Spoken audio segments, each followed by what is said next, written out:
एवं दूर दूर से पधारे हुए सभी भक्तमयी माताएं, आदरणीय पितातुल्य वृद्धजन, छोटे से बाल गोपाल एवं कथा के लिए जो पधार रहे हैं, उन सभी के जीवों के हृदय में विराजमान गोविंद के चरणों में मेरा व्यासपीठ से हार्दिक वंदन, अभिनंदन और जय जय श्री राधे।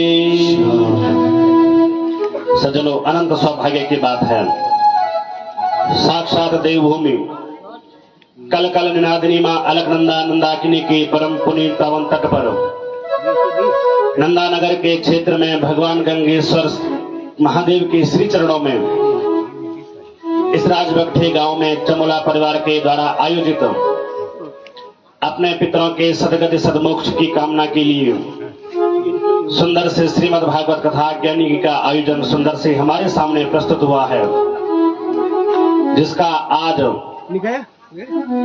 षष्ठम दिवस प्रवेश होने को जा रहा है।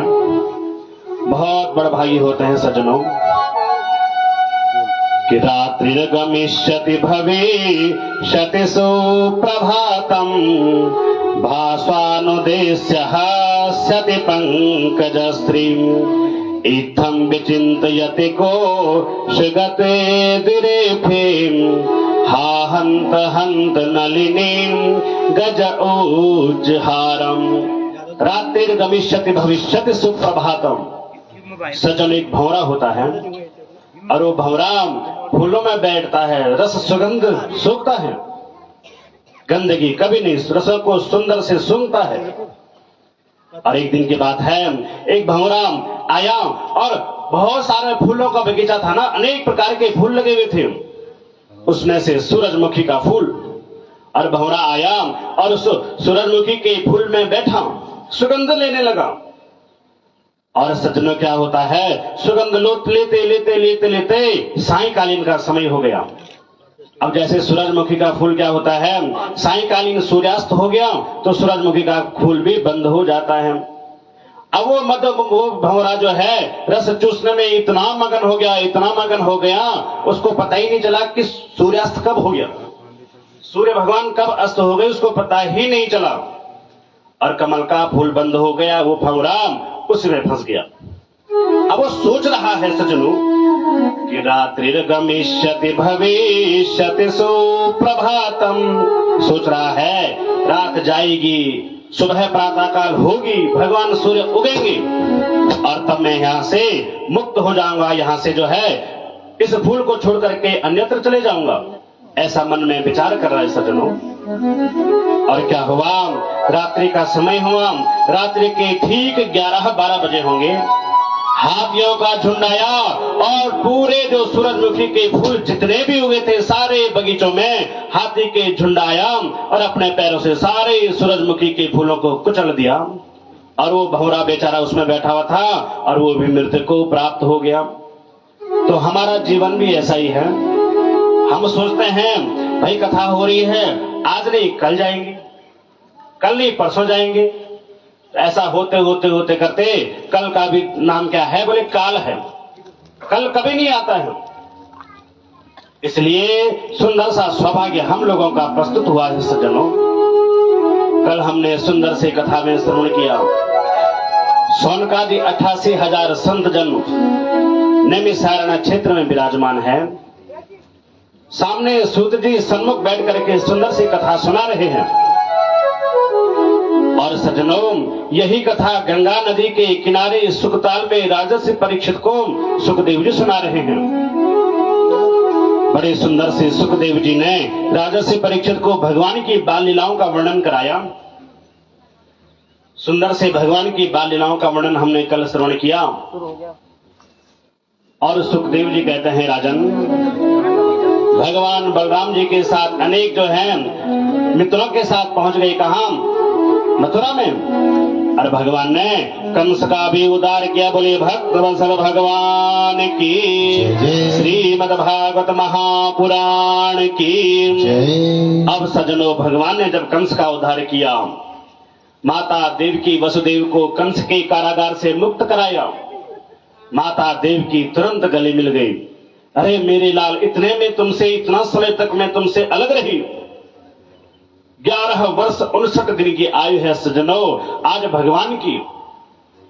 और मथुरा से उनको कारागार से मुक्त कराया, अपने नाना उग्रसेन को मथुरा का राजा बना दिया।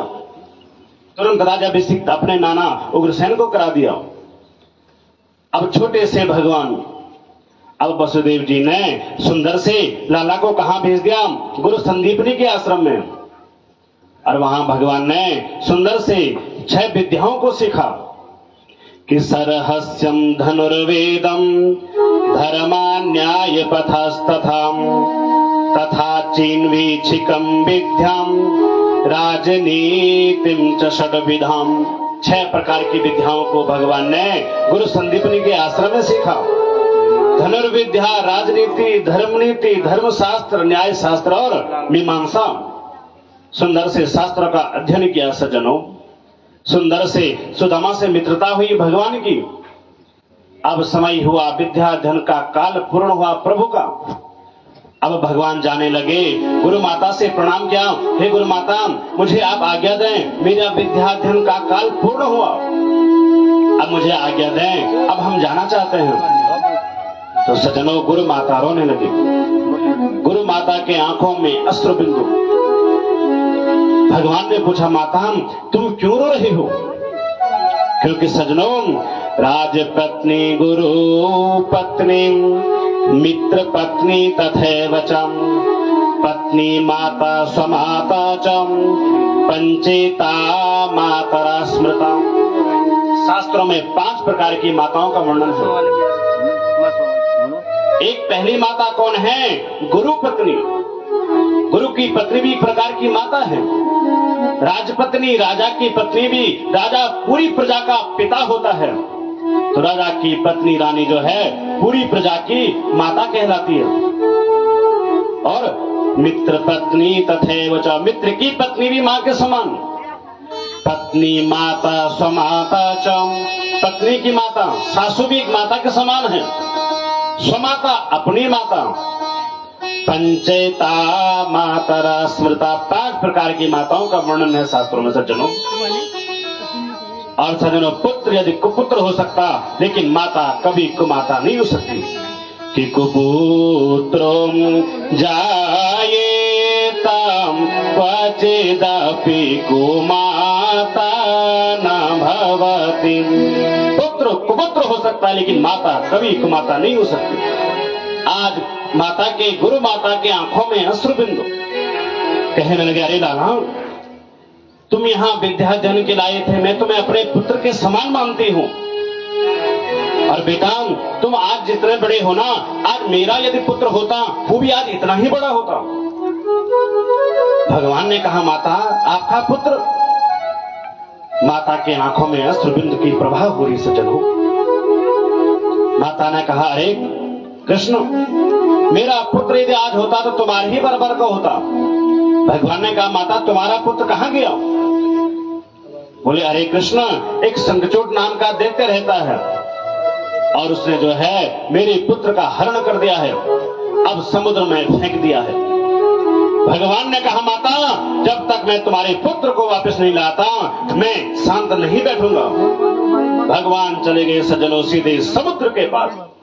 धनुष तान दिया, समुद्र हाहाकार करते त्राहिमाम करके भगवान के चरणों में गिर गया।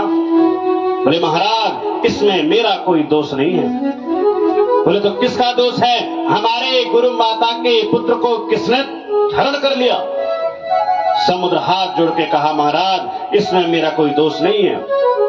मेरे जल में एक दैत्य रहता है, नाम क्या है? शंखचूड, और उसने आपके गुरुपुत्र का हरण किया और जो है समुद्र में फेंक दिया। भगवान चले गए समुद्र में सज्जनों। शंखचूड दैत्य का भगवान ने उद्धार किया, गुरुपुत्र तो मिला नहीं, एक सुंदर सा शंख मिला। कि पांचजन्यम ऋषिकेशम देवदत्तम धनंजयम पौंड्रम ददमो महाशंखम भीम कर्मा ब्रकोदरम। भगवान के शंख का नाम है पांचजन्य। और भगवान सीधे चले गए यमराज के पास, अपना जोर से शंख बजाया। यमराज जो है हाथ जोड़ करके बंधन करने लगा, प्रभु हमें क्षमा करो। ये लो अपना गुरुपुत्र। और भगवान गुरुपुत्र लेकर के इधर गुरु संदीपनी के आश्रम में आए, गुरुपुत्र गुरु जी को दिया। भगवान को जो है गुरु जी ने आशीर्वाद दिया, अरे कृष्ण, त्रिलोकी में पूरे विश्व में तुम्हें कोई परास्त नहीं कर सकता, तुम्हारी कभी हार नहीं हो सकती, ऐसा हमारा आपके ऊपर आशीर्वाद है। और भगवान गुरु माता के चरणों में, गुरु के चरणों में वंदन करके आ गए। कहां? इधर मथुरा में। अब भगवान सज्जनों सुंदर से वहां मथुरा के राजा बन गए।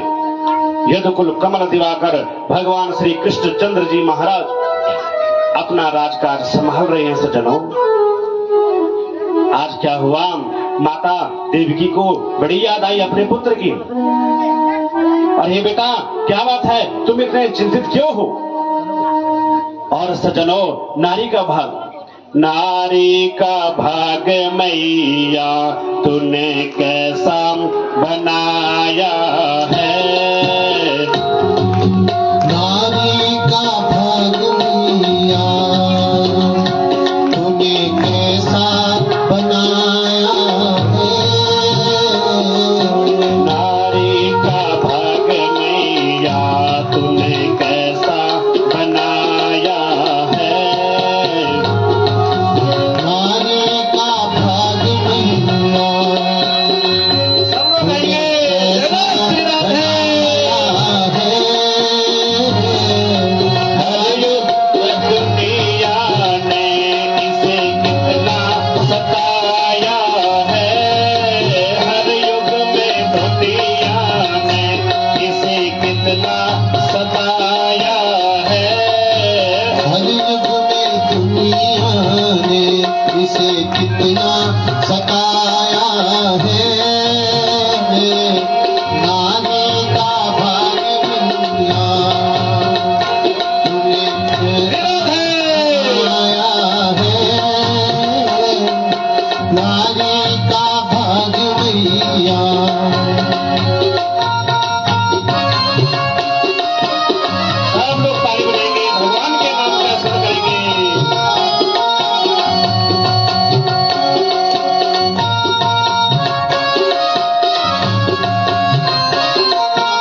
की, जय। श्रीमद्भागवत महापुराण की, जय। व्यास जी महाराज की, जय। सुखदेव जी महाराज की। नमः पार्वतीपतये, हर हर महादेव। सज्जनों, आज माता देवी की बड़ी रोने लगी। अरे लाला, क्या बात है? जब से तुम गुरुजी के यहाँ से विद्याध्ययन करके आए हो ना, बड़े सुस्त दिखाई दे रहे हो, ना किसी से कुछ बोलते हो, ना किसी के साथ जाते हो। क्या बात है बेटा? जरा तुम बोलो सही, कोई परेशानी है, कोई समस्या है? तो सज्जनों, भगवान बड़े शांत हैं आज। माता को लगा गुरु माता के यहाँ ये रहा है ना, तो शायद वहां भोजन न मिला हो, वहां अच्छे से सेवा ना की गई हो। क्योंकि सज्जनों, क्या होता है, विद्याधन के लिए जाते हैं ना बच्चे, तो वहां पे माँ का हृदय अति कोमल। माँ सोचती है अरे मेरे बेटे ने कुछ खाया हो, कुछ पिया ना हो, तो माता को हमेशा अपने पुत्र की चिंता लगी रहती है। और आज देवी की माता ने क्या किया, चूल्हे में बड़ा सुंदर सी पूरी बनाई, पकौड़ी बनाई, सुंदर सी खीर बनाई और ले जाकर के थाली में बहुत सुंदर सा सजाया, दूध भी गर्म कर दिया लाला के लिए। और जाने लगे, मन में विचार आया अरे लाला को तो माखन मिश्री बड़ी प्रिय है। और अंदर जाकर के माखन भी ले लाई, मिश्री भी लाई, एक थाली में सुंदर सा सजाया। और थाली में सजा करके आज माता देवकी जा रही है कहां? भगवान के पास। थाली में सुंदर सी पकवान बने हुए हैं सज्जनों। माता ने जैसे थाली को लेकर के भगवान के पास गई, लेकिन प्रभु बड़े ही शांत हैं सज्जनों। और जैसे ही भगवान ने देखा माता देवकी थाली में परोस करके सुंदर से व्यंजन बना के ला रही है, और भगवान की जैसे ही नजर गई माखन मिश्री पर, तो भगवान को आज अपने गोकुल, अपने ब्रज की बहुत याद आ गई सज्जनों। और भगवान रोने लगे। भगवान की आंखों से अश्रुबिंदु की प्रभाव हो रही है सज्जनों, और जोर जोर से रोने लगे सज्जनों। माता देवकी गड़बड़ाई, अरे बेटा क्या हो गया, क्यों रो रहे हो? लेकिन भगवान किसी से कुछ बोलते नहीं सज्जनों। माता देवकी बड़ी घबराई, वसुदेव जी से कहा स्वामी जरा तुम जाके देखो ना, ये लाला क्यों रो रहा है, क्या कोई परेशानी है? मैंने इसके लिए खीर बनाई, पूरी बनाई, कचौड़ी बनाई, सुंदर सा माखन मिश्री इसको रखा, और ये कुछ खाता नहीं, कुछ पीता नहीं, बस बड़ा बेचैन सा वर्ग है, ना तो किसी से कुछ बोलता है, ना मित्रों के साथ बात करता है। जरा तुम जाकर के देखो ना, ये क्यों नहीं बोलता, क्यों रो रहा है? वसुदेव जी चले गए सज्जनों। वसुदेव जी ने भी बहुत प्रयत्न किया, अरे बेटा क्या बात है, तुम क्यों रो रहे हो, क्यों गुमसुम से बैठे हो, कोई बात है क्या? अरे हमसे कोई गलती हो गई है क्या? तुम जब से विद्याध्ययन करके आए हो तब से बड़े सुस्त हो, कोई बात है तो बेटा निसंकोच हमसे बताएं। बस रोते जा रहे प्रभु। भगवान आज चले गए सज्जनों।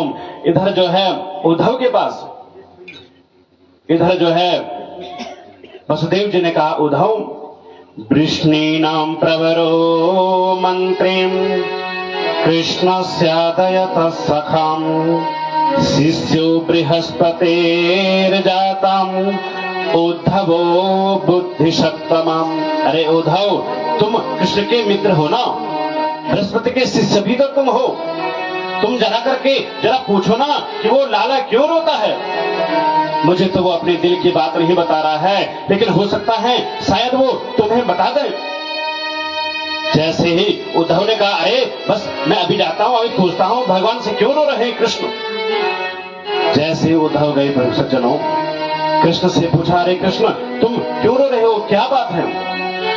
भगवान ने जैसे उद्धव को देखा तुरंत गले लग करके रोए, बोले उद्धव उद्धव मोहिम ब्रज बिसरत नाही, उद्धव मोहिम ब्रज बिसरत नाही, कि हंस सुता को सुंदर कलरव और गुंजन की नाही, यह मथुरा कंचन की नगरी मणिमुक्ता जहि माहि, उद्धव मोहिम ब्रज बिसरत नाही।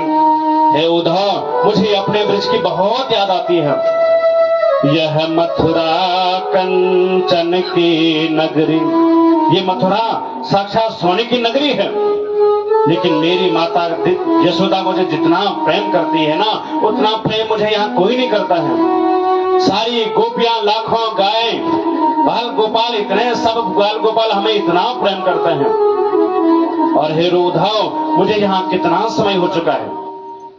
मैंने सबसे निवेदन किया था, सबसे आश्वासन दिया था सभी ब्रजवासियों को कि मैं आज जा रहा हूं, कल मेला देखूंगा और परसों आ जाऊंगा। अरे जब मुझे नहीं जाना था, मैंने क्यों परसों का नाम लिया? मैंने माता से निवेदन किया था, माता मैं परसों आगमिष्यामि, परसों आ जाऊंगा। लेकिन यहाँ का राजकाज मैं संभाल रहा हूं और मुझे उनकी बहुत याद आ रही है। एक काम करो ना, तुम जो है ये मेरा मोर मुकुट पहनो और तुम चले जाओ सीधे और मेरे ब्रज में जाकर के उन सबको समाचार देना। माता यशोदा रो रही होगी। मैंने माता से निवेदन किया था, माँ मैं बस आज जा रहा हूँ, कल मेला का आयोजन होगा और परसों में आ जाऊंगा। माता आप चिंता न करें। मेरी माँ मुझसे बड़ा प्रेम करती है। गोपियां, गाय, सारे मित्र मंडली मेरी, सुबलतोष, श्रीदामा, अनेक मेरे मित्र हैं, मेरी राह देख रही होंगे। मैं कितना निर्दयी हूं हे उद्धव, मैं वहां नहीं जा पाया। सुनो, ये मेरा मोर मुकुट तुम पहनो और ये जाकर के वहां जाना, मेरा समाचार उनसे कहना। अब उद्धव ने कहा, अरे कृष्ण बस मैं आज जाऊंगा, कल वहीं रुकूंगा, परसों में भी आ जाऊंगा, और तुम चिंता मत करो, मैं तुम्हारा समाचार वहां पहुंचा दूंगा। उद्धव ने सज्जनों आज रथ सजाया, सुंदर सी ध्वजा पताका, सुंदर सा रथ सजाया। आज उद्धव ने जा रहे हैं सज्जनों वृंदावन की ओर, ब्रज की ओर। और इधर ब्रज में कहते हैं सज्जनों, सुखदेव जी कहते हैं, राजन जिस दिन से भगवान ब्रज को छोड़ करके मथुरा आए हैं ना, सारे जो है बाल गोपाल मथुरा के रास्ते में बैठ जाते हैं। प्रातः 4 बजे से टकटकी लगा करके देखते हैं हमारे प्रभु कब आएंगे, मेरे मित्र कब आएंगे। और सवेरे 4 बजे से बैठ जाते हैं मथुरा के रास्ते में, टकटकी लगा करके देख रहे हैं प्रभु कब आएंगे। भगवान ने कहा था, मैं बस आज गया, कल रुकूंगा, परसों वापिस आ जाऊंगा। और सुबह 4 बजे से बैठ जाते हैं मथुरा के रास्ते में, और जब शाम तक कोई नहीं आता सजनों, इतना सा बुझासा मुंह लेकर के वापिस चले जाते हैं सारे ब्रजवासी। और माता से कहते हैं, माता लाला आज भी नहीं आया, तुम्हें आश्वासन दिया था ना मैं परसों आ जाऊंगा, लेकिन वो आज भी नहीं आया। और आज क्या हुआ, मथुरावासी सारे मथुरा के रास्ते में सारे ब्रजवासी बैठे हुए थे, देख रहे थे। भगवान ने कहा हम आऊंगा, कभी तो प्रभु को दया आएगी, कभी तो हमें लेना आएंगे यहाँ। और सब जब बैठे हुए तो उन्होंने दूर से देखा एक रथ आ रहा है। सारे ब्रजवासी बड़े प्रसन्न हो गए, सारे एक दूसरे से कह रहे, अरे देखो कृष्ण आ गया, देखो कृष्ण आ गया। मैंने कहा था ना वो हमारे बिना रह नहीं पाएगा। माता यशोदा के बिना माता रोहिणी की याद आती है, नंद बाबा की याद आएगी उसको, और वो जरूर आएगा। देखो सामने से रथ आ रहे हैं ना, और भगवान भी आ रहे हैं। जैसे ही रथ सन्मुख पहुंचा सज्जनों, पर्दा हटा करके देखा तो क्या देखा, उसमें उद्धव बैठे। सारे ब्रजवासी मायूस चेहरा हो गया। अरे कृष्ण, इतने दिनों बाद तुम्हें याद आई भी तो मित्र भेज दिया, स्वयं नहीं आए। और जैसे सकुशता पूछी, आप कौन हैं? उद्धव ने कहा, मैं उद्धव हूं और कृष्ण का समाचार लेकर के मैं यहां आया हूं। और माता यशोदा, रोहिणी, नंद बाबा कहां रहते हैं, जरा मुझे उनका निवास स्थान बताओ तो सही। और जैसे ही क्या हुआ, सभी बाल गोपालों ने कहा, ये देख रहे हो तुम, ये सामने नदी देख रहे हो, इसमें जल बह रहा है। और हे उद्धव, ये कोई साधारण जल नहीं है। नंद बाबा, रोहिणी, माता यशोदा, लाखों गायें, सैकड़ों गोपियां, सारी दिन रात कृष्ण के विरह में रोती रहती हैं। ये कोई साधारण जल नहीं है उद्धव, ये उन्हीं गोपियों के सारे जो ब्रजवासी हैं सब इतना रोते हैं, ये उन्हीं के आंसुओं का ये किनारा तो बह रहा है। जैसे ये सब सुना उद्धव दंग रह गया सज्जनों। उद्धव गए सुंदर से जो है माता यशोदा से मिले, सुंदर से नंद बाबा से मिले, माता रोहिणी से मिले और सब बाल गोपालों से मिले। बड़ा सुंदर सा आनंद लगा। सुंदर से लीलाओं के वर्णन में माता यशोदा उद्धव से कहते, अरे उद्धव, छोटा सा लाला मेरे आंगन में खेलता था, बड़ी नटखट वो शरारतें करता, कभी माखन खाता, कभी मिश्री खाता, कभी बंदरों को खिलाता। अनेक लीलाओं के बारे में सज्जनों माता यशोदा ने उद्धव से कहा। और आज उद्धव रात्रि भर वहीं विश्राम किया नंद बाबा के यहाँ। प्रातः काल प्रणाम करके कहा, राधा रानी कहाँ रहती हैं? क्योंकि कृष्ण ने कहा था तुम सबका सकुशल समाचार पूछना, मेरा समाचार जो है राधा को देना। सारी गोपियां सारे ग्वाल बाल मेरी प्रतीक्षा में रही होंगी। और उन सब ने कहा राधा सारी गोपियां तो निकुंज वन में रही होंगी।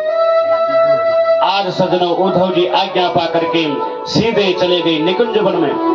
सारी जो है गोपियां आपस में बैठी हुई हैं।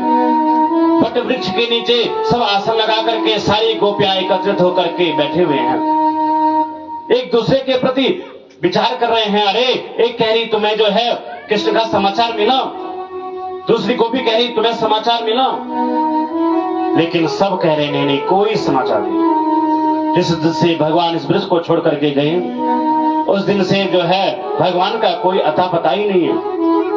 सबने राधा से पूछा, अरे तुम्हें भगवान कहीं दिखाई दिए, कहीं स्वप्न में आए? हम तो सोते हैं, एक दूसरे की कथा सुना रहे हैं, हम सोए हमें ऐसे दर्शन दिए भगवान ने, ऐसे दर्शन दिए भगवान ने। सबने पूछा, राधा क्या तुम्हें भगवान ने दर्शन दिए?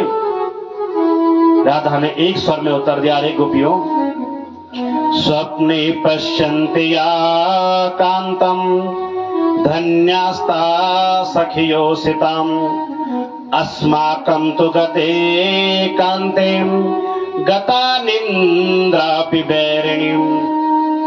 अरे गोपियों, तुम बड़े भाग्यवान हो जो तुम्हें नींद आती है, और नींद आती है तुम्हें स्वप्न में भगवान दर्शन देते हैं, कृष्ण दर्शन देते हैं। और मैं ऐसी अभागन हूं जिसको मेरी बैरी निंद्रा भी, मुझे निंद्रा नींद नहीं आती है, मुझे नींद नहीं आती तो भगवान दर्शन देंगे कहां से, बातें कहां से करेंगे मुझसे, मुझे नींद भी नहीं आ रही है। सब आपस में बातें कर रहे हैं सज्जनों। इधर उद्धव जी महाराज सब ये देख रहे हैं। और जैसे देखा उसी समय क्या हुआ, एक भंवरा आया और भंवरा मंडराते पुष्प में चला गया। सारी गोपियों ने जैसे देखा, अरे भंवरा तुम भी कपटी हो, तुम भी काले हो, तुम धोखेबाज हो उसी कृष्ण के जैसे, तुम भी पुष्प में बैठते हो, सुगंध ले जाते हो, और जैसे सुगंध पूर्ण हुआ तुम वहां से चले जाते हो। वो कृष्ण भी बड़ा छलिया है, बड़ा कपटी है, हमारे साथ रासलीला करता है, हमारी मटकियां फोड़ता है, हमारे घर में चोरी करता है, माखन मिश्री खाता है। हम उसके पीछे दौड़ दौड़ करके जाते हैं और उससे पूछते थे सभी से कि चोरी चोरी जाते हुए किसी ने मेरा श्याम देखा,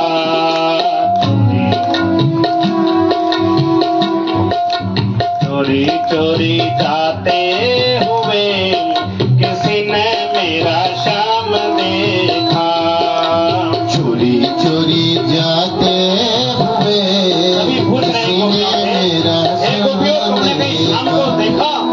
चोरी चोरी जाते हुए किसी ने मेरा श्याम देखा, चोरी चोरी जाते हुए किसी ने मेरा श्याम देखा, चोरी चोरी जाते हुए किसी ने मेरा श्याम देखा।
भक्तवत्सल भगवान की, श्रीमद्भागवत महापुराण की।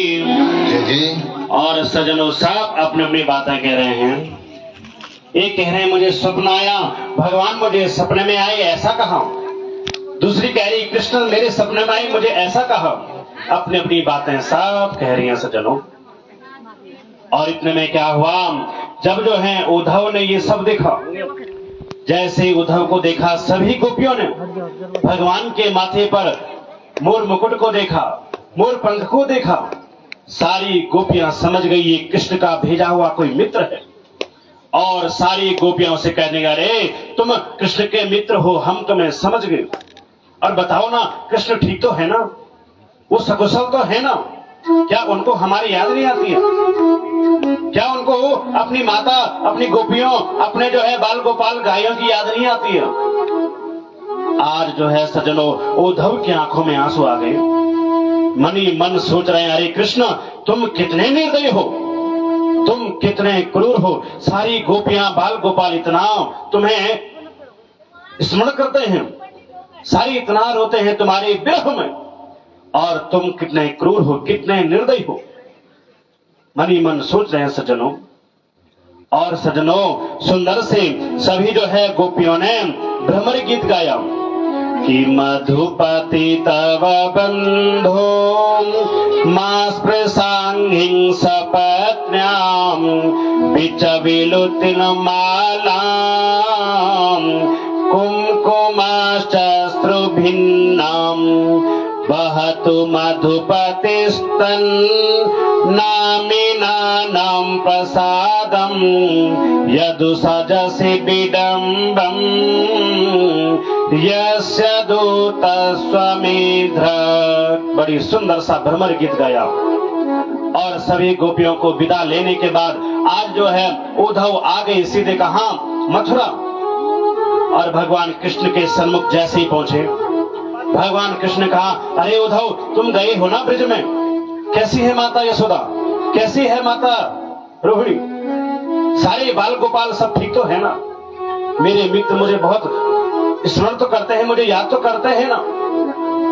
जैसे ये सब सुना आज जो है उद्धव की आंखों में आंसू आ गए सज्जनों। उद्धव ने कहा रे कृष्ण तुम कितने क्रूर हो, कितने निर्दयी हो। तुमने उनको आश्वासन दिया कि मैं परसों आगमिष्यामि, मैं परसों आ जाऊंगा। अरे जब तुम्हें इतने वर्षों तक नहीं जाना था तो क्यों परसों का नाम तुमने लिया? और सज्जनों जैसे ये सब वार्तालाप चल ही रही थी, भगवान ने कहा अरे उद्धव तुम जरा आंखें बंद करो। और आज सज्जनों उद्धव ने आंखें बंद करी और भगवान ने कहा अरे उद्धव आंखें खोलो। जैसे उद्धव ने आंखें खोली तो क्या देखता है उद्धव, सामने भगवान के पास में सारे बाल गोपाल, सारी गोपियां वही विराजमान हैं। भगवान जो है नंद बाबा, यशोदा, रोहिणी सब वही विराजमान है। बोलिए भक्तवत्सल भगवान की, श्रीमद् भागवत महापुराण की। ऐसे करके भगवान ने अपना स्वरूप दिखाया आज उद्धव को।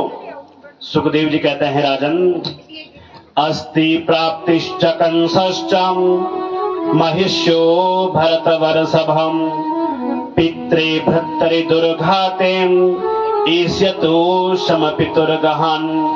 सुनो अस्ति और प्राप्ति है, ये कौन है? कंस की पत्नियां।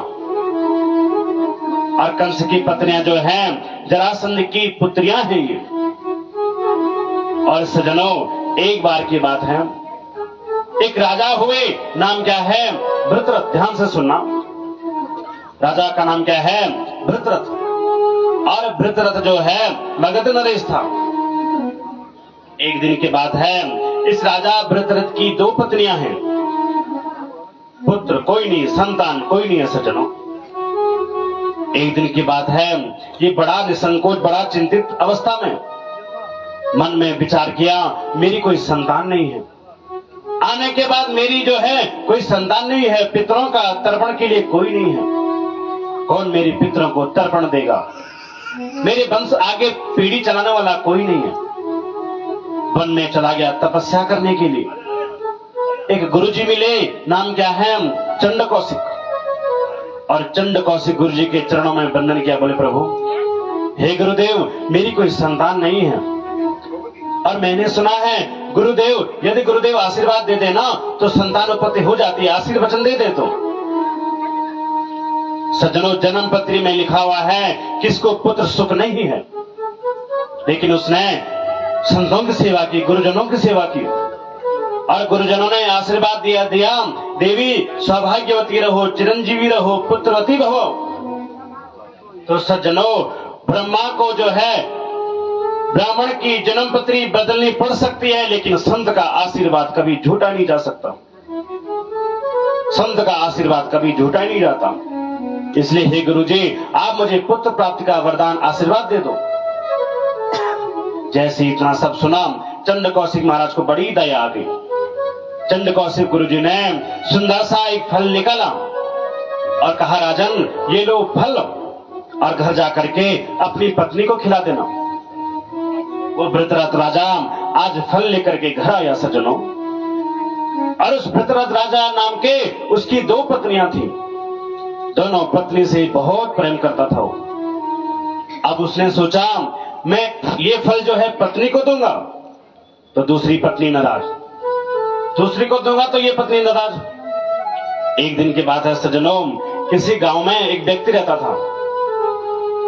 अब वो व्यक्ति बड़ा धनाढ्य था, बड़ा धन था उसके पास, बड़ा जो है धनी था वो। एक दिन क्या हुआ, वो अपने कक्ष में था और एक चोर आ गया चोरी करने के लिए। अब चोर आया चोरी करने के लिए और सीधे उन्हीं के कक्ष में चला गया। अब उसने क्या देखा, उस व्यक्ति के पास में उसकी 2 पत्नियां। एक पत्नी कह रही है, आप मेरी ये लेके नहीं आए। दूसरी पत्नी कह रही, आप मेरी ये लेके नहीं आए। एक कह रही, तुमने दूसरी वाली को सुंदर सी साड़ी लाई, मुझे साड़ी लेके नहीं आए। एक इधर खींच रही है, एक उधर खींच रही है। 2 पत्नियां हैं ना।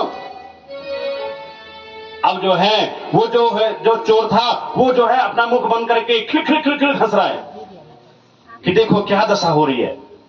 एक पत्नी कह रही, तुम मेरे लिए ये जेवर लेके नहीं आए। एक कह रही, तुम मेरे लिए साड़ी लेके नहीं आए। एक उधर खींच रहा है, एक इधर खींच रही है। और वो तो जोर से उसको हंसी आ गई, वो हंस गया। अब जैसे कक्ष में उन्होंने देखा, अरे चोर, उसको तुरंत पकड़ा, राजा के सन्मुख ले गई।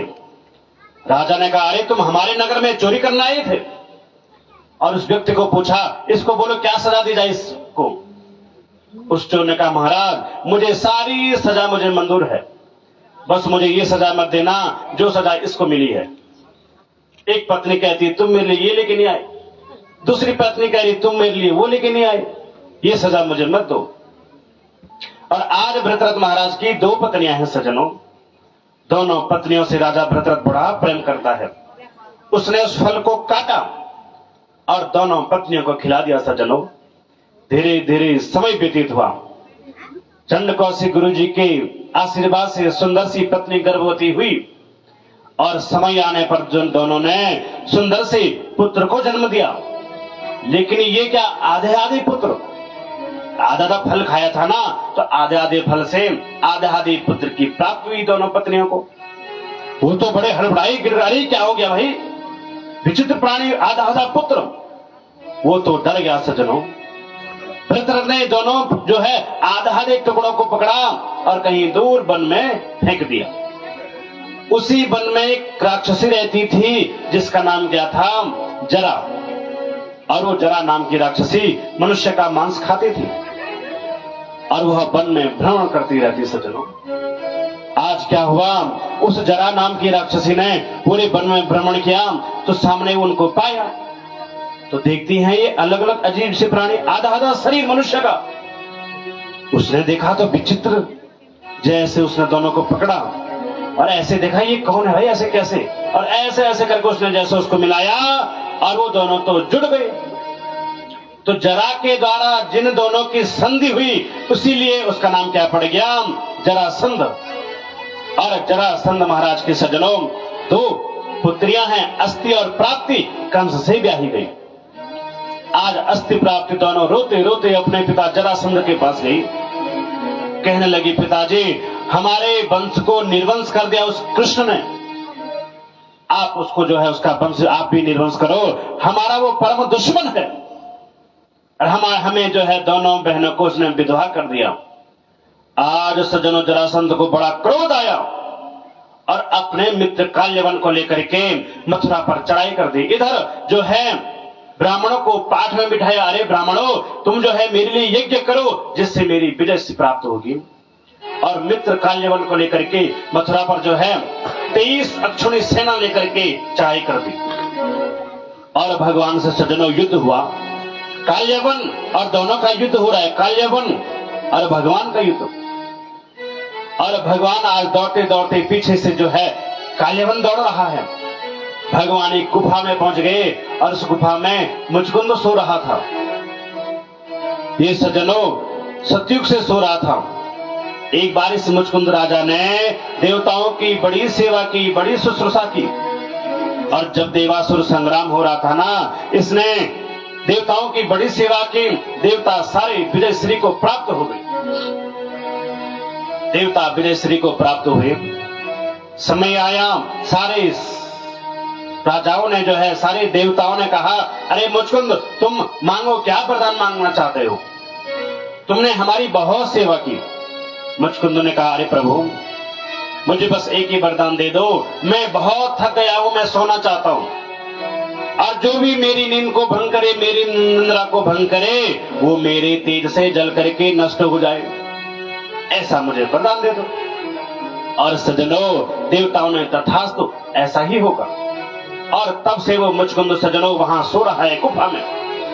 भगवान दौड़ते दौड़ते गए, मुचकुंद को अपनी पीतांबरी उड़ा दी।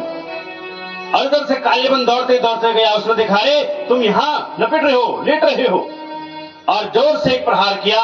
इतने में क्या हुआ, उधर जो है मुचकुंद उठ गया। और मुचकुंद के उठने से जो है आंखों से ज्वाला निकले, वहीं पे काल्यवन भस्म हो गया। बोलिए भक्त वत्सल भगवान की। और सज्जनों जब दोनों का युद्ध हो रहा है, इतने में क्या हुआ, भगवान जब युद्ध कर रहे थे जरासंध के साथ, भगवान को पता चला आज जो है इसने ब्राह्मण बिठा रखे हैं अपने जीत की तैयारी में। ब्राह्मणों से कहा है, ब्राह्मणों अगर मेरी हार हो गई तो मैं तुम्हें जिंदा नहीं छोड़ूंगा। तो उसी समय भगवान ने रण छोड़ दिया। बोले रण छोड़ भगवान की। मथुरा पर चढ़ाई कर दी। अब इधर जो है जरासंध ने आग लगा दी। भगवान रण छोड़ हो गए सज्जनों। भगवान ने रण ही छोड़ दिया। रातों रात शिल्पी कर्ता को बुलाया, विश्वकर्मा को, और समुद्र के ऊपर द्वारिका का सुंदर सा निर्माण कर दिया। विश्वकर्मा ने भगवान का आदेश माना, सुंदर सी द्वारिकापुरी का निर्माण। और इधर उधर सारे सोते हुए मथुरा वासियों को कहां पहुंचा दिया, द्वारिका में। अब भगवान कौन है, द्वारिका के राजा हैं यदुकुल कमल दिवाकर भगवान श्री कृष्ण चंद्र जी महाराज। बड़े सुंदर राजा हैं। कौन, भगवान कृष्ण। सूत जी कहते हैं ऋषियों, इसी प्रकार भगवान अब द्वारिका के राजा हैं। और सुंदर से अब मैं तुम्हें उनके विवाहों का वर्णन कराता हूं। सुखदेव जी कहते हैं, राजन राजा सी भीष्म को नामम विदर्भाधिपतिर महान तस्य पंचा भवन पुत्राम कन्यका च वराननम। कुंडिनपुर के राजा हैं कौन, भीष्मक। और इस भीष्मक राजा के 5 पुत्र हैं सज्जनों, रुक्मी, रुक्मरथ, रुक्मकेश, रुक्मबाहु और रुक्माली। 5 पुत्र हैं किसके, राजा भीष्मक के। पुत्री कोई नहीं। एक दिन की बात है, ये राजा जो है नदी में स्नान करने चला गया। ये राजा नदी में स्नान कर रहा था। इसने क्या देखा, एक पोटली बह करके आ रही है और उस पोटली में सुंदर सी कन्या रो रही है सज्जनों। राजा को दया आ गई। 5 पुत्र थे ना, कन्या कोई भी नहीं। इसने उस कन्या का पालन पोषण किया। धीरे धीरे ये कन्या बड़ी हुई। वही कौन है, रुक्मणी। पालन पोषण किया सज्जनों, विवाह के योग्य हो गई आज रुक्मणी। तो रुक्मणी के सबसे बड़े भाई रुक्मी ने रुक्मणी का विवाह किसके साथ तय कर दिया, शिशुपाल के साथ। लेकिन आज माता रुक्मणी क्या हुआ, बचपन से कृष्ण की अनन्य भक्त थी। भगवान कृष्ण से बड़ा प्रेम करते थे। शुरू से कहती थी, हे प्रभु मुझे पति रूप में सदैव कृष्ण ही मिले, क्योंकि सुंदर से उसने अनेक गुणों को, भगवान के गुणों को सुना हुआ था और मन में बेचैन हो गई, क्या करूं? मेरे भाई रुक्मी ने मेरा विवाह तो शिशुपाल के साथ तय कर दिया। रोती रोती गई अपनी भाभी के पास और भाभी से प्रणाम किया। बोले, भाभी मैं क्या करूं, मेरे भाई ने मेरी सगाई शिशुपाल के साथ तय कर दी है, लेकिन मैं अपना सर्वस्व कृष्ण को सौंप चुकी हूं, मैं क्या करूं, मेरी समझ में कुछ नहीं आ रहा। भाभी ने कहा, अरे रुक्मणी सुनो, एक काम करो ना, एक सुंदर सा पत्र लिखो और भगवान से कहना कि हमारी कुल की रीति है, हमारी कुल की जो है एक रीति है, जब कन्या विवाह के पूर्व मां कात्यायनी के मंदिर जाती है, माता कात्यायनी से आशीर्वाद लेती है, और तुम एक काम करो, सुंदर सा पत्र लिखो कि आप जो हैं मां कात्यायनी के मंदिर में आ जाना और वहां से मेरा हरण कर लेना। और सज्जनों, आज क्या हुआ, रुक्मणी ने सुंदर सा पत्र लिखा कि श्रुत्वा गुणान् भुवन सुंदर शृण्वतां ते निर्विश्य कर्ण विवरे हरतोंगतापम रूपम दृशाम दृशिमताम रुचिराक्षमालाम तच्युता विशति चेतमततम ते। हे प्रभु, श्रुत्वा गुणान् भुवन सुंदर शृण्वतां ते, मैंने आपके गुणों को सुना है, मैंने आपको देखा नहीं है, लेकिन मैंने आपके गुणों के बारे में सुना हुआ है। मैं आपको पति रूप में वर्ण कर चुकी हूं, मैं आपकी अनन्य भक्त हूं, सेविका हूं, और मेरा विवाह जो है मेरे भाई रुक्मी ने शिशुपाल के साथ तय कर दी। आप एक काम करना, हमारे कुल की मर्यादा है, मां कात्यायनी के मंदिर में हम लोग पहले माता का पूजन करते हैं, मैं अपनी सहेलियों के साथ वहां आऊंगी, और हे प्रभु आप वहां आना और मेरा वर्ण करके मेरा हरण कर लेना। इधर पत्र पहुंचा दिया पंडित जी के पास, पंडित जी पत्र लेकर के चले गए। सज्जनों, सीधे कहा द्वारिका में भगवान कृष्ण के पास पत्र दिया।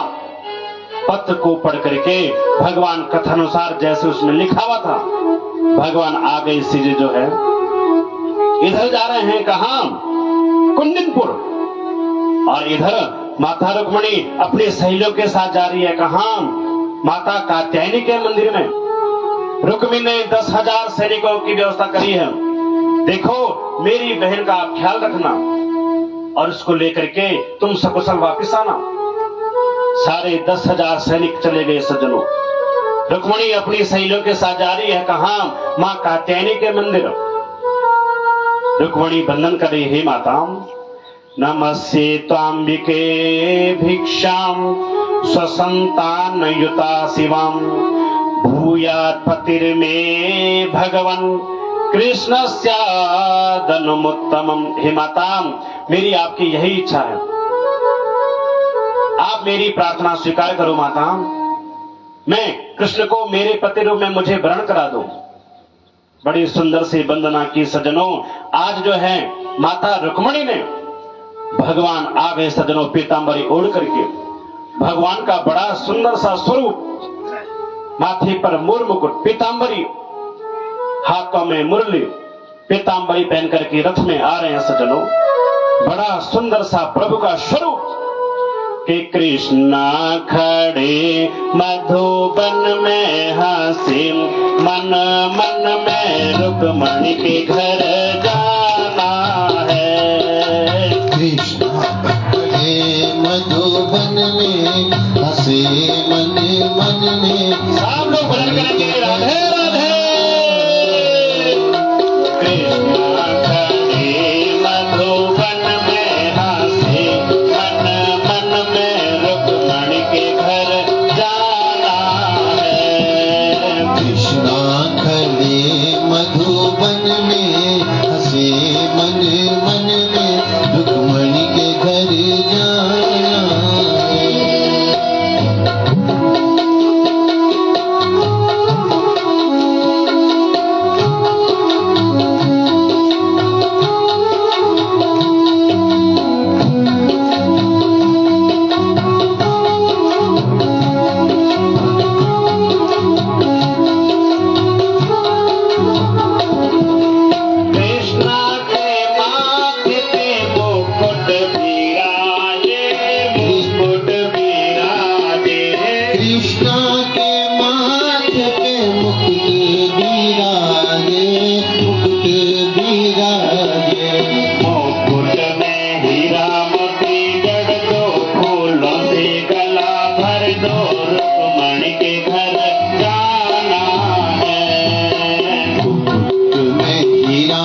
विराजे माला विराजे कृष्णा के गले में माला विराजे माला विराजे माला में हीरा मोती जड़ दो फूलों से गला भर दो रुक्मणी के घर जाना है माला में हीरा मोती जड़ दो फूलों से गला भर दो रुक्मणी के घर जाना है कृष्णा खड़े मधुबन में हंसे मन मन में रुक्मणी के घर जाना है कृष्णा खड़े मधुबन में हंसे मन मन में रुक्मणी के घर जाना है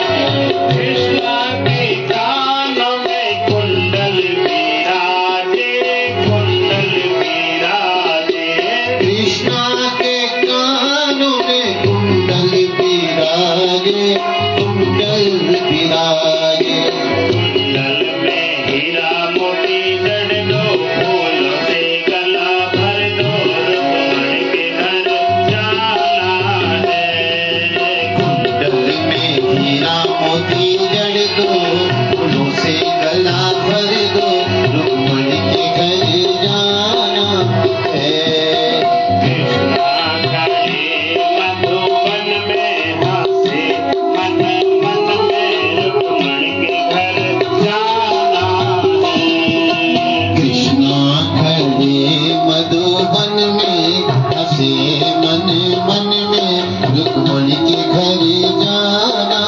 है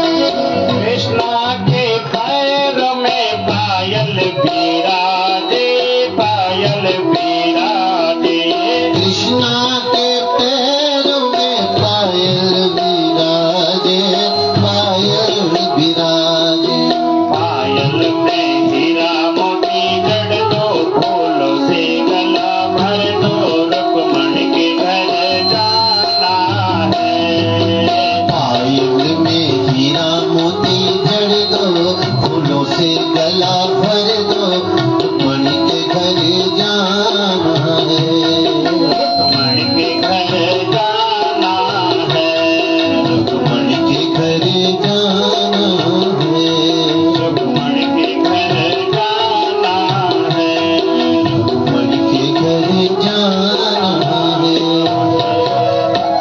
बोली भक्त वत्सल भगवान की श्रीमद् भागवत महापुराण की जय आज भगवान ने बड़ा सुंदर सा स्वरूप बनाया सज्जनों और कहाँ जा रहे हैं दुल्हन लेने के लिए तो दुल्हा जाता ना सज धज के तैयार होकर के ऐसे ही भगवान भी जा रहे हैं कहाँ कुंडनपुर भगवान जैसे पहुंचे सारे जो सैनिक थे भगवान की सुंदर सी देख करके भगवान ने पीतांबरी कितनी सुंदर पहनी माथे पर मोर मुकुट भगवान के हाथ में बांसुरी गले में वैजंती माला सुंदर सा भगवान का स्वरूप देख करके सारे जो है सैनिकों को मोह हो गया सज्जनों एक सैनिक कह रहा देखो भगवान कितने सुंदर लग रहे हैं माथे पर मोर मुकुट कितना सुंदर है भगवान का भगवान की पीतांबरी कितनी सुंदर है दूसरा कह रहा देखो भगवान की मुरली कितनी सुंदर है सब कुछ न कुछ कह रहे हैं लेकिन ये सब देख रहे हैं लेकिन ये तो देख ही नहीं रहे कि भगवान कर क्या रहे हैं और भगवान सीधे चले गए कात्यायनी के मंदिर में और आज जो है प्रभु भगवान ने जो है आज रुक्मणी का हरण करके रथ में बिठाया और सीधे आ गए कहां? इधर द्वारिका। और द्वारिका में जैसे ही प्रवेश किया, सारे द्वारिकावासी बड़े प्रसन्न हो गए सज्जनों। सान्डिल्य ऋषि को बुलाया गया, बड़ी सुंदर से जो है विवाह की तैयारी प्रस्तुत हुई। और जैसे विवाह की तैयारी प्रस्तुत हुई सज्जनों, आज माता रुक्मिणी सभी अपनी सहेलियों से कह रही, अरे मित्रों, अरे सहेलियों, आओ मुझे जो है मेहंदी लगा दो। कि आओ मेरे सखिया मुझे मेहंदी लगा दो, मेहंदी लगा दो। आओ मेरी सखिया मुझे मेहंदी लगा दो, आओ मेरी सखियों मुझे मेहंदी लगा दो। मुझे श्याम सुंदर की दुल्हन बना दो, मुझे श्याम सुंदर की दुल्हन बना दो। मुझे श्याम सुंदर की दुल्हन बना दो, मुझे श्याम सुंदर की दुल्हन बना दो। आओ मेरी सखिया मुझे मेहंदी लगा दो, आओ मेरी सखियों मुझे मेहंदी लगा दो। मुझे श्याम सुंदर की दुल्हन बना दो, मुझे श्याम सुंदर की दुल्हन बना दो। सभी सजो से कहिए, आओ सखियो मुझे मेहंदी लगाओ, मुझे चूड़ी पहनाओ, आज मेरी सुंदर सा विवाह है। और सब लोग ऐसे चलो।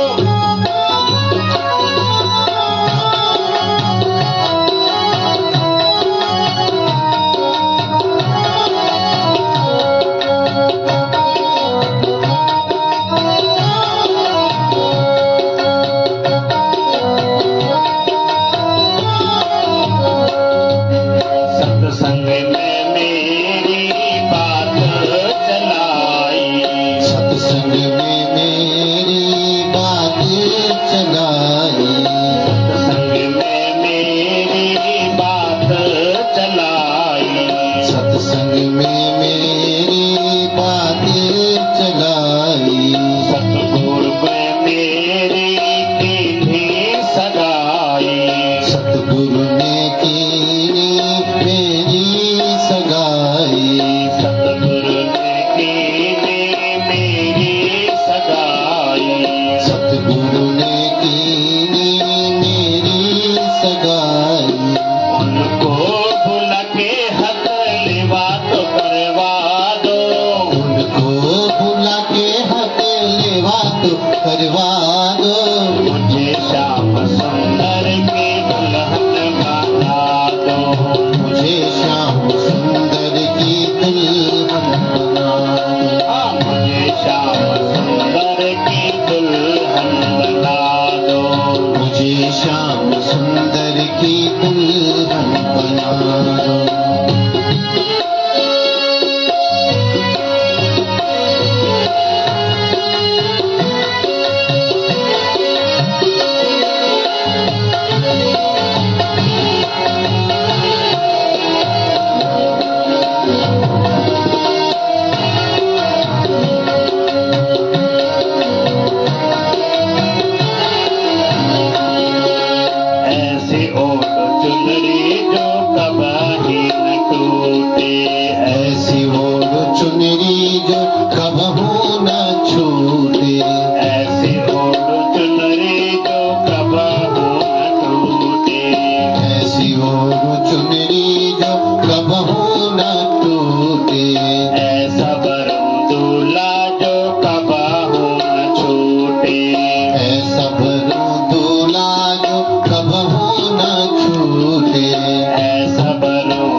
सज्जनों बड़ा सुंदर सांडिल्य ऋषि के द्वारा भगवान का पहला विवाह हुआ किसके साथ?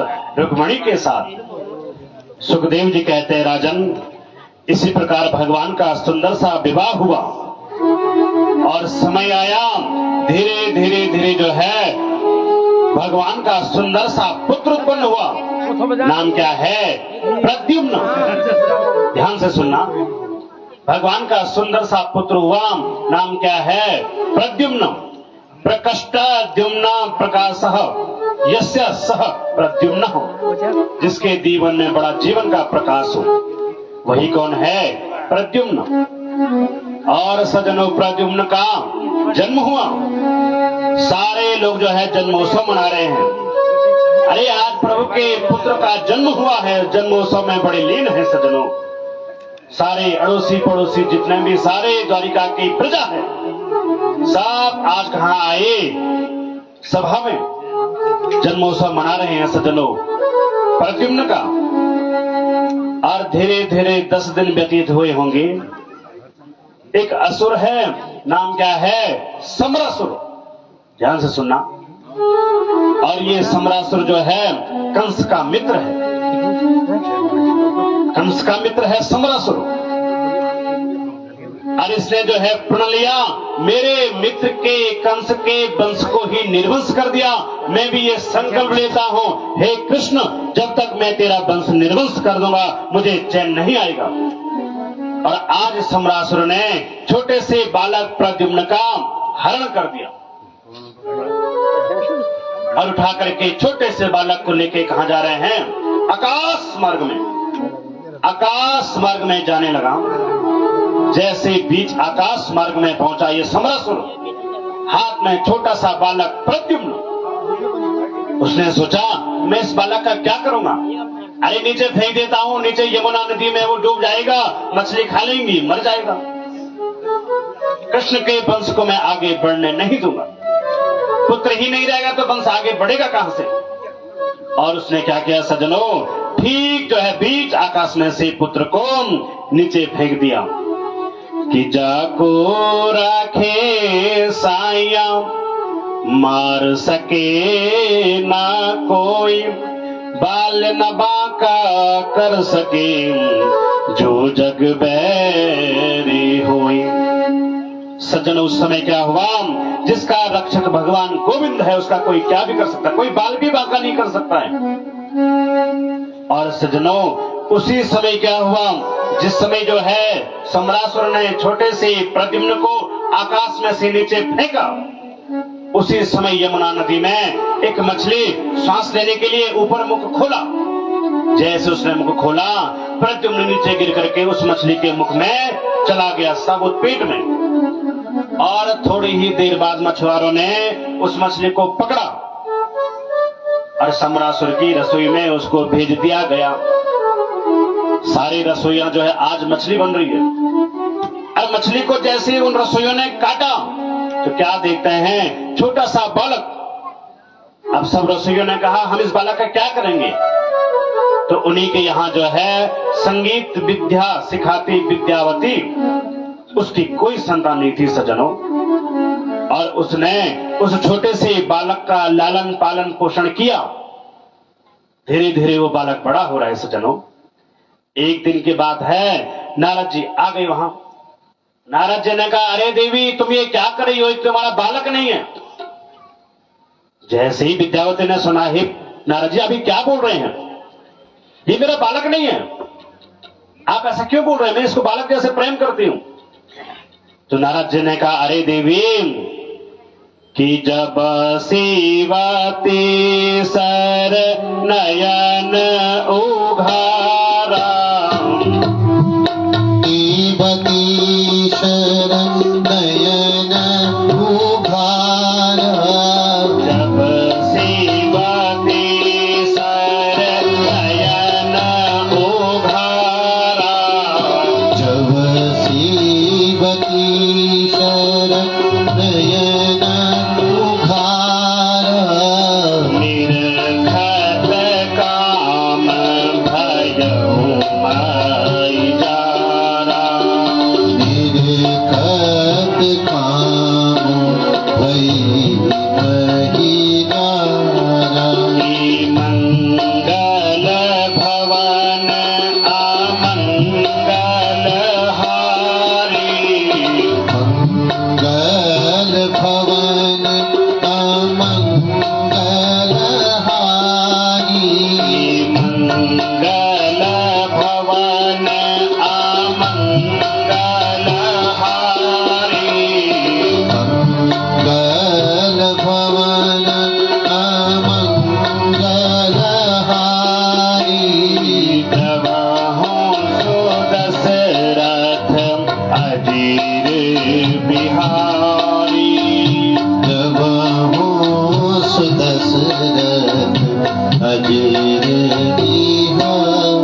और ये है तुम्हारा पति कामदेव। जैसे ये सब सुना, विद्यावती ने कहा महाराज मैं कुछ समझी नहीं। सज्जनों, एक तारकासुर था और उस तारकासुर ने ऐसा वरदान मांगा था, भगवान भोलेनाथ के पुत्र के हाथों ही मैं मरूं, अन्यथा मेरी मृत्यु नहीं हो सकती। ऐसा वरदान मांग लिया किसने? तारकासुर ने। और जब वरदान मिला, बहुत चालाक था ये तारकासुर। इसको पता था भगवान शिव जब तपस्या करते हैं ना, अनेक युग बीत जाते हैं, तपस्या पूर्ण नहीं होती। और इसने सोचा जब भगवान का विवाह ही नहीं हुआ तो भगवान का पुत्र कहां से होगा। बड़ा ये जो है चालाक था ये, और इसने ऐसा वरदान प्राप्त कर लिया। भगवान शिव हैं तपस्या में सज्जनों। इधर जो है तारकासुर को ऐसा वरदान मिल गया, इसने सज्जनों चारों ओर हाहाकार मचा दिया। पूरे चारों ओर सारे जो है देवताओं जो है इधर उधर सब भटक रहे हैं, सारे चले गए जो है भगवान विष्णु के पास। बोले प्रभु वो तारकासुर नाम का असुर है, उसने चारों ओर हाहाकार मचा रखा है, अब कैसे उसका जो है उद्धार हो, क्योंकि उसने ऐसा वरदान प्राप्त किया है, वो शिव के पुत्र के हाथों ही मरे। लेकिन भगवान शिव तो समाधि में है, तपस्या में है। अब तपस्या कब पूर्ण होगी कोई भरोसा नहीं है, कोई समय नहीं है। इतने में क्या हुआ, सबने विचार विमर्श किया, देखो अब जो है इसको मारना जरूरी है तारकासुर को। तो सब ने काम किया, सब चले गए कहां? कामदेव के पास। कामदेव के पास जाकर के बंधन किया, अरे कामदेव अब तुम ही ये देवताओं को ये कार्य पूर्ण कर सकते हैं। देवताओं पर आज बड़ी विपत्ति आ रखी है, उस तारकासुर ने चारों ओर हाहाकार मचा दिया है। और सुनो, तुम अपने काम बाणों से महादेव की तपस्या को भंग करो। अरे भगवान शिव की तपस्या टूटेगी, हम उनसे निवेदन करेंगे कि वो विवाह करें, पुत्र उत्पन्न करेंगे, वही पुत्र जो है तारकासुर का वध करेगा। अब सबने विचार किया, कामदेव को मनाया, कामदेव मान गए सज्जनों।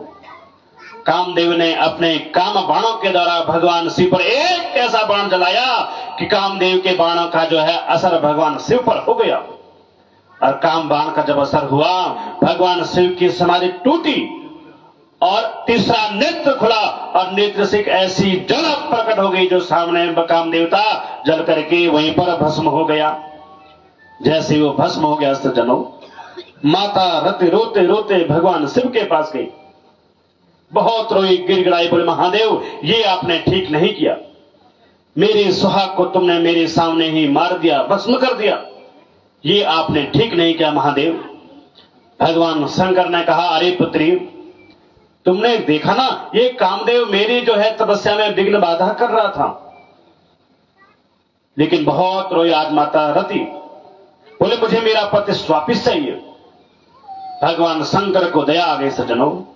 भगवान शंकर ने कहा, पुत्री देखो, मुख से निकली हुई वाणी और धनुष से निकला हुआ तीर वापिस तो नहीं आ सकता, लेकिन हां समय आएगा आगे जब यदुवंश आएगा कि जब यदुवंश कृष्ण अवतारा, जब यदुवंश कृष्ण अवतारा, होई हरण वरण महिपारम, मंगल भवन अमंगल हारी, प्रभा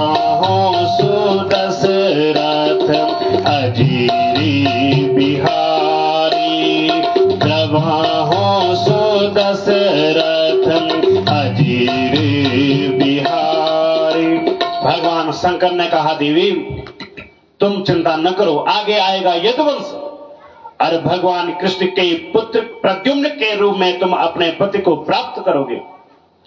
और आज वही समय आया। नारद जी समझा रहे हैं ये यदुवंश है और यदुवंश में भगवान के पुत्र प्रद्युम्न के रूप में तुम्हारा ये पति है और देवी तुम हो रति और ये कौन है? कामदेव। और जैसे अब क्या हुआ, अब नारद जी चले गए। अब तो माता रति जो है अपने पुत्र को पति के जैसे प्रेम कर रही है। एक दिन की बात है, छोटे से प्रद्युम्न ने कहा अरे माता तुम ये क्या कर रही हो? रति ने कहा अरे तुम हो मेरे पति कामदेव और मैं तुम्हारी पत्नी हूं रति। कि भगवान नारायण सुतम संबरेणा हतो गृहात् अहं तेऽधिका पत्नी रति काम भवन प्रभु। अरे आप मेरे पति हैं। और सारी कथा सुनाई। सम्रासुर आपका हरण करके यमुना नदी में फेंक के चला गया, मछली ने आपको निगल लिया, आप यहाँ सम्रासुर के यहाँ आए और मेरा कोई पुत्र नहीं था, मैंने आपको पुत्र रूप में स्वीकार किया और नारद जी के कथन अनुसार आप मेरे पति हैं। और आज सज्जनों प्रद्युम्न को अपने स्वरूप का आभास हुआ और सम्रासुर का वध करके और विद्यावती रति को लेकर के कहां आ गए? द्वारिका में। सुखदेव जी कहते हैं राजन सम्रासुर ने उस जो है प्रद्युम्न का हरण किया और आज सम्रासुर के वध आने तक जो है भगवान के 16,107 विवाह और हो गए। अब जैसे ये सब हुआ तो सुखदेव राजा से परीक्षित ने पूछा गुरुदेव कैसे कैसे हुए, आप हमें कृपया करके बताएं। तो सुखदेव जी स्वामी कहते हैं राजन